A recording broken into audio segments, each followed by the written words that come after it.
অনেক দিন বাদে আমাদের বাড়িতে ছিল বেশ বড়সড় একটা অনুষ্ঠান।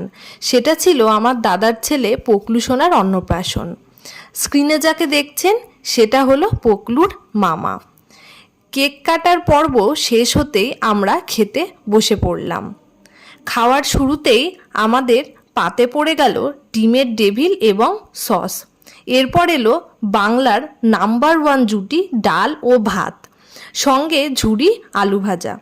এরপর চলে আসলো পটল চিংড়ি, যেটা খেতে হয়েছিল দারুণ। এবার পালা কাতলা ভাপার। মাছটা ছিল খুবই টাটকা ও সুস্বাদু। এরপর চলে আসলো মদন মিত্রের এক্স গার্লফ্রেন্ড বাসন্তী পোলাও।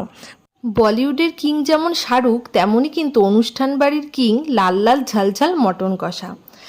জানো তো, চাটনি হলো অনুষ্ঠান বাড়ির কাঞ্চন মল্লিক, যাকে চেটেই শান্তি।